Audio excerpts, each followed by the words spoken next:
Assalamualaikum warahmatullahi wabarakatuh. Apa kabar teman-teman? Semoga kita semua selalu dalam keadaan sehat dan semangat. Kita bertemu lagi dalam pembelajaran tematik kelas 5. Hari ini kita akan membahas tentang hubungan manusia dengan lingkungan alam.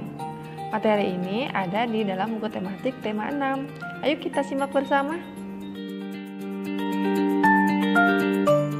Semua makhluk hidup yang ada di bumi melakukan hubungan dengan sesama makhluk hidup maupun lingkungannya.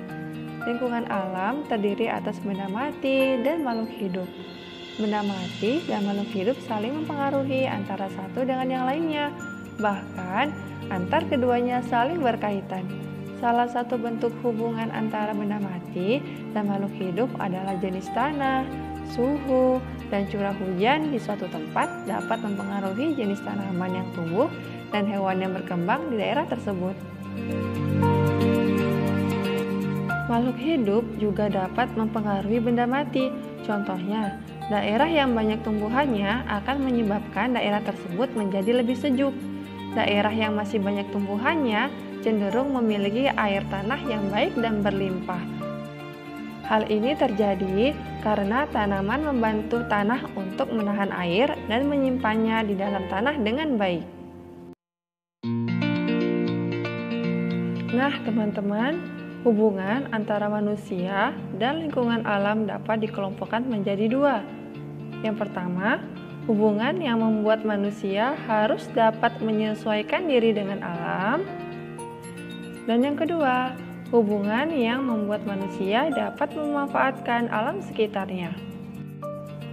Hubungan yang membuat manusia harus dapat menyesuaikan diri dengan alam. Contohnya adalah dengan mempelajari peristiwa alam yang ada di sekitar lingkungannya. Seperti para petani harus menyesuaikan waktu tanam dengan musim hujan agar tanamannya dapat tumbuh dengan baik. Kemudian, contoh yang kedua, para nelayan memilih waktu untuk berlayar, menyesuaikan dengan keadaan cuaca agar terhindar dari bencana dan memperoleh tangkapan ikan yang banyak. Yang kedua, hubungan yang membuat manusia dapat memanfaatkan alam sekitarnya. Contoh, 1. Memanfaatkan kayu untuk membuat rumah dan perabotan. Yang kedua, menggunakan tanaman herbal untuk membuat obat. Dan yang ketiga, melakukan pertanian, perkebunan, dan peternakan. Baiklah, kita masuk ke pembahasan berikutnya, yaitu pengaruh negatif interaksi manusia dengan lingkungan alam. Dari alam, manusia memperoleh banyak manfaat untuk memenuhi kebutuhannya. Pertanian, perkebunan, perikanan, peternakan merupakan bentuk-bentuk interaksi manusia dengan lingkungan alamnya untuk memenuhi kebutuhan hidupnya. Manusia memelihara alam sedemikian rupa agar dapat dimanfaatkan dengan baik untuk memenuhi kebutuhan manusia dan makhluk hidup lainnya. Namun, tidak semua interaksi manusia dengan alam berdampak baik bagi alam. Perhatikanlah gambar-gambar berikut ini. Bagaimana pendapatmu terhadap gambar tersebut? Menurutmu, hal-hal apa sajakah yang menyebabkan hal itu terjadi? Bagaimana hubungan atau interaksi manusia terhadap lingkungan yang tampak dari gambar tersebut? Dari gambar tersebut, kita dapat mengetahui bahwa perilaku manusia masih suka membuang sampah sembarangan. Perilaku tersebut dapat merusak alam di sekitarnya. Membuang sampah di sungai dan di laut dapat merusak makhluk hidup yang lain yang ada di dalamnya.